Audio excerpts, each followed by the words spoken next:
A warm welcome to you, and thank you so very much for giving us your time. This is Enterprise Morning, reaching you from Enterprise Television. I am Henry Igwebike. And I'm Choma Okohe. All right, straight we head to our newspaper headlines to see all that we have for you this morning and peruse through some of them. And right after that will be our main conversation also for today. Please do well to be part of our community. Have a say in what we say. You can always find and reach us at enterprisetvnews.com. You may like, comment respectfully, and follow us on all our social media platforms at Enterprise TV7. We have in the studios with us Emeka Madunagu, journalist and public affairs analyst. Good morning, Emeka. Hello. Good morning, Emeka. Thank you so very much. Hello. All right, so let's kickstart today with the first story on our desk. Yeah, and it's actually a sad one because it's going to take us back into the year 2020 when we had the Endsars protest and some of the persons that lost their life. But there's something spectacular about this particular story, and it's an aide to the governor, Babajide Sanwo-Olu of Lagos, who came out to give out shocking revelation and details about the perpetrators of the arson on television Continental TVC during the Endsars protest in 2020. Now, Wale Ajetumobi, the senior special assistant and media to Mr. Sanwo-Olu, said in a post on X that the majority of the protesters have been hunted and executed. That's those who attacked them at the TVC station. And Mr. Ajetumobi did not disclose who did the hunting and execution of the alleged Arsonists, but indicated that he had information that he was letting out.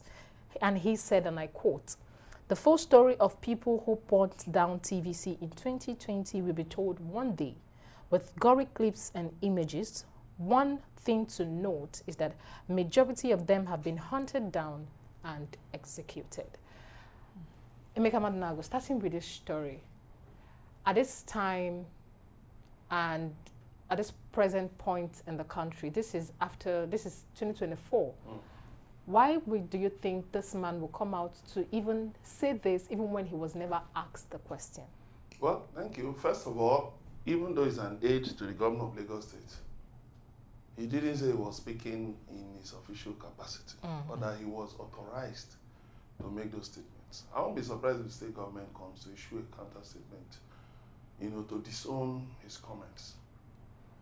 Yes, TVC was one of the places attacked during the Endsars. A number of other places were attacked. Lives were lost in different parts of Lagos. It was a horrible period.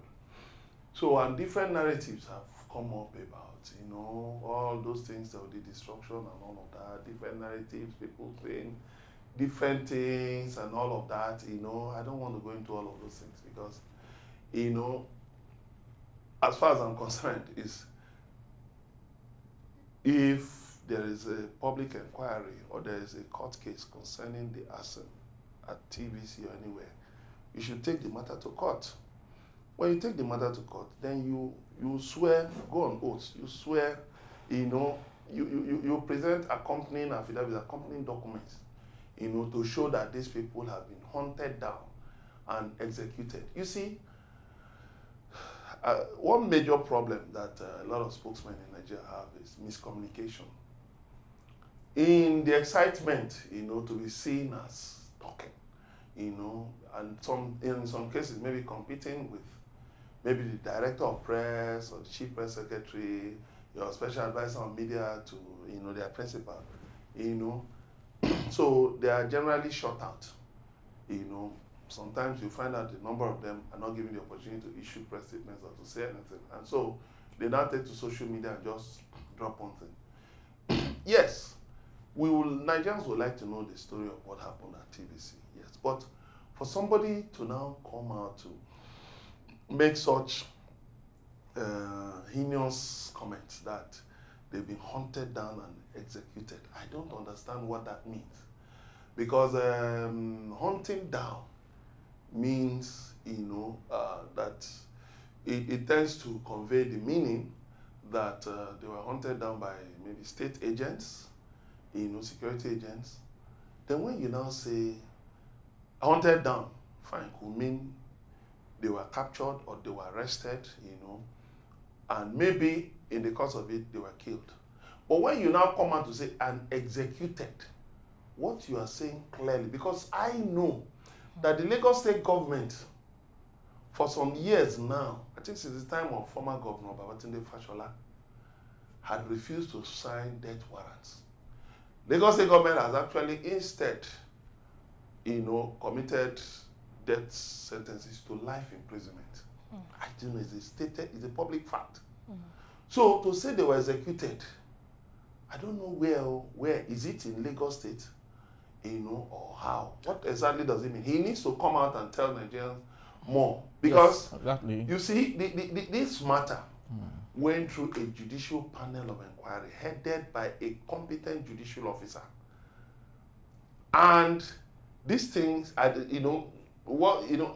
for him to come out and be making this, the state government I feel the state government should have, because by the way, it's even the current governor who constituted that panel of inquiry, it happened in his first term. So this kind of a thing should have been presented to the panel, but I don't think it was one of those.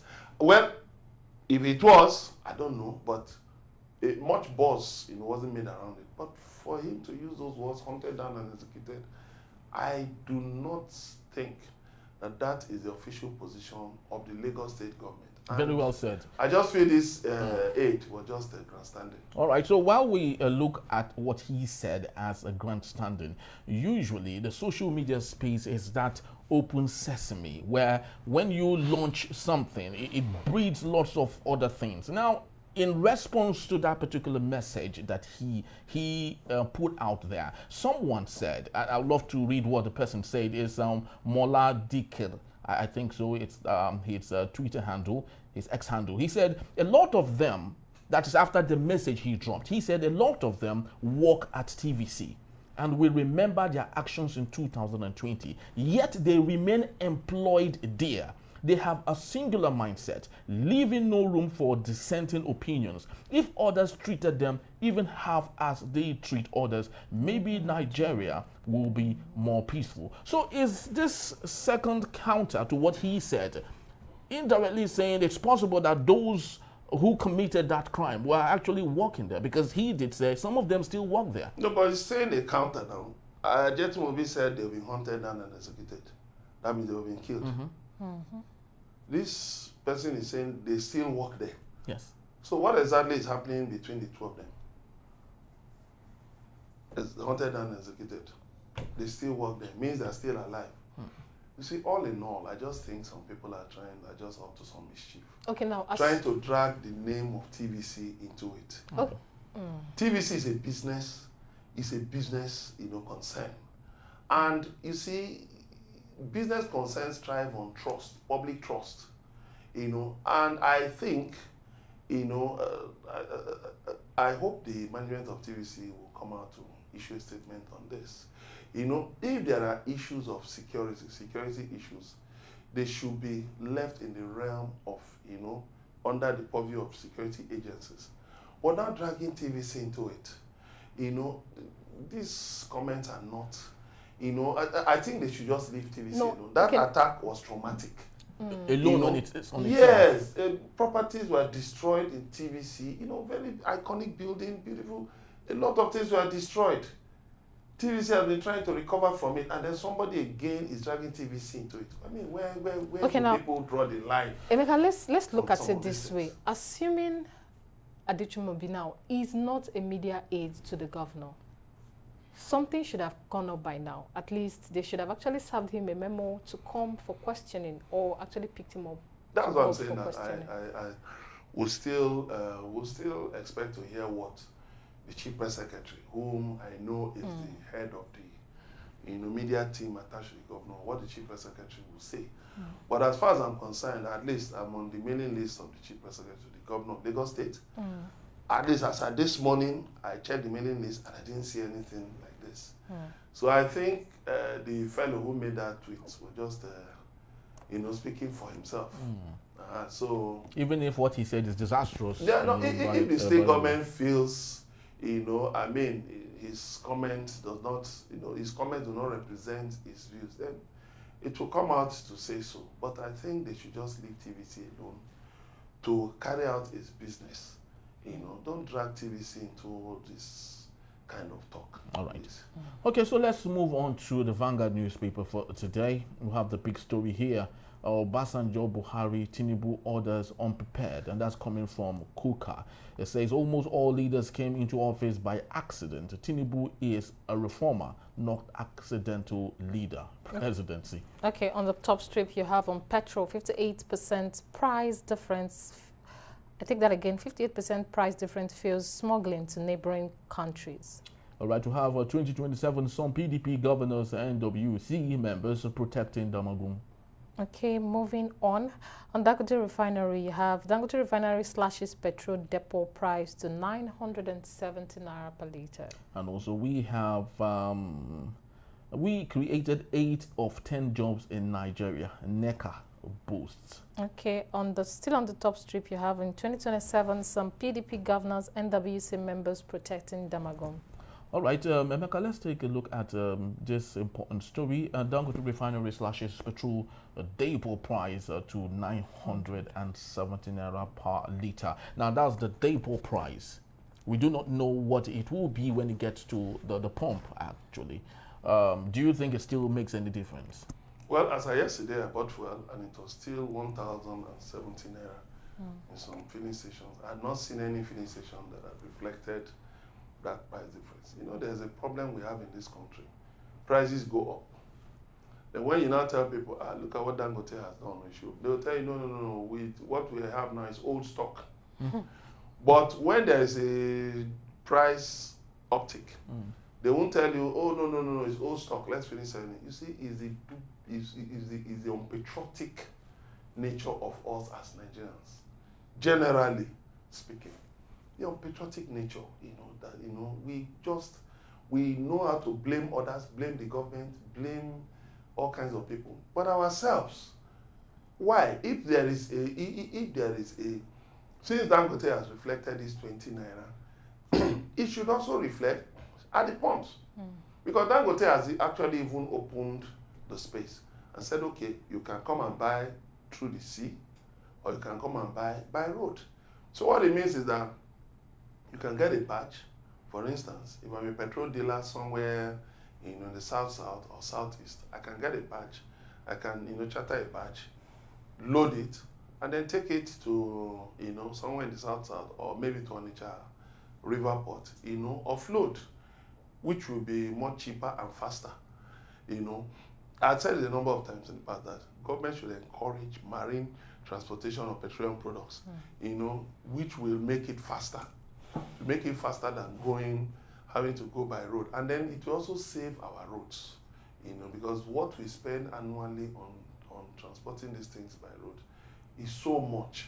So to that extent, I will appeal to our filling station owners to please reflect this. Even though if you look at it, 20 naira difference, if I buy 100 liters for many vehicles that are V8, engines, 100 liters, 120 liters, that's just about maybe 2,000 naira difference, And somebody will tell you, what is 2,000 naira? If I have to spend, if it's 1,000 naira per liter, for instance, and I have to spend, if I have a vehicle that's 100 liters or 120 liters, so what I'm talking about is about a little over 120,000 naira.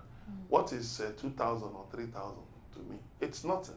So there must be more realistic reliefs to the people. The Minister of Finance yesterday was saying that government saved $20 billion from removal of subsidy from floating of the naira, but you are still borrowing. You are still borrowing. If you save this money, why are you still borrowing? Why didn't that 20? How much is it that you just borrowed to cover the deficit in the 2024 budget that just remains just about 1 month to go? Why didn't you use that $20 billion to cover deficit? So all of these things, telling stories, propaganda and all these things, they will not help this economy. These guys should know that they have to come out and be transparent. All of these things will not be helped. You are talking of, that exports have increased. You are exporting in naira and you are borrowing in dollars. In between, your lenders tell you, devalue your currency. You devalue your currency and you are weakening purchasing power of your people. So even that 20 naira, how many people can even afford? Many people now have left their cars at home. Yeah. How many people can? So how it means nothing to them. That subsidy that government thinks is saving, you saved subsidy and gave governors to distribute rice to the people, and the people didn't see any rice. Look, use that money to effect some subsidy. It is criminal, it is wicked to say that subsidy is wrong. Governments around the world, they pay subsidies to farmers, they pay subsidies to automakers, they pay subsidies on different things. And then you come to Nigeria, our problem is that we just want to measure up with the big nations of the world when we don't have such capacity, instead of us to operate at our level, because they deceive us. Oh, you're a giant of Africa. You're one of the leading nations of the world, and you have nothing. Why not operate at your small level? Get your act right. Thank you so Don't much. drag any space with people, and then you'll be all right. Very well. Also, let's look at the Punch newspaper. We have the big story here. Reps may clash over Tinubu's $2.2 billion fresh loan on Tuesday.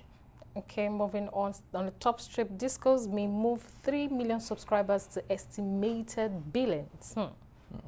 And we equally have interest rate hike likely again as an MPC meets today. Okay, moving on, but still on the top strip, we have presidency tackles Kuka for tagging Tinubu accidental leader. And also we have on the bottom strip here also PDP Governors 24 stage chairman plotting to keep Damagong, and that's coming from the reps. Okay, please hunt Ogun woman for dumping child outside clinic. Emeka Madunagu, we all saw what happened in 2023, February 25th, coming from Bishop Kuka, tagging President Tinubu accidental leader. Do you think his submission is right? Because we all saw what happened. Come on, let's not pretend we didn't see what happened. Even if, of course, it's been, it has been constitutionally proven that he was the winner. But coming from Kuka, do you think it's anything bad in it? I look at what Kuka said now, that they were not prepared. He called Tinubu a reformer. Which reform? If the nation was running well, why would Tinubu be a reformer? What will he be reforming? These people are accidents now. They are accidents. Look at the economy. There are accidents that happen to the economy. There are accidents that happen to the policy. There are accidents that happen to people's jobs. They are accidents. Yes, and I hope road safety can clear them out of the way because they're accidents. And it's true. Bishop Kuka was right. El-Rufai, Madam Nasir El-Rufai called himself accidental public servant. Was any of them born to be president of Nigeria? You know, when people cannot understand the metaphorical meaning of words, they just take things that is not what he's talking about. Look, none of them can be said to have had a trajectory that led to leadership. They just happened there. Tinubu left as governor of Lagos State in 2007. What else has he been since then? Then suddenly by 2022, in fact, basically 2022, he started running for president. Where is the trajectory? Okay, Madnago, talking about trajectory, can we say those who are supposed to actually lead this trajectory have not filled up the space, and at this point, they don't have a choice but to come up and fill it up? Okay, let's look at Obasanjo. He was in prison. MK Abiola, who had clearly come out to be president, he won the June 29, 2023 election. He won clearly. He prepared for it. What happened? Somehow he died. Somehow Sani Abacha, General Sani Abacha, who refused to, swear Chief MK Abiola in, died too. And then they went to headhunt Obasanjo from prison. Obasanjo was in Bauchi prison also. They went to headhunt him from there as president. No preparation, nothing. Obasanjo finished. Yaradua, who had just finished his stint as governor of Katsina, said, I was just preparing to go back to university to go and lecture. They just dragged him. Even with his ill health, along the line he died. Then Doctrine of Honesty came up. Who else? No, Jonathan. They just dragged Jonathan in. No preparation, nothing. Then the next thing, okay, this thing should go back to this, should go to the north, blah, blah, blah, blah, blah, blah. Even Western collaborators like Barack Obama, who was president of America, came up, yes. Yes, let's just take Buhari and they back Buhari. Buhari came in, no preparation, nothing. Oh, you should go after that by 2023.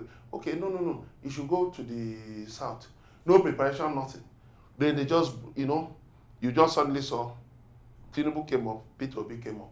Then Atiku, PDP in the north. With all the everything back and forth and all that, Tinubu was declared the winner.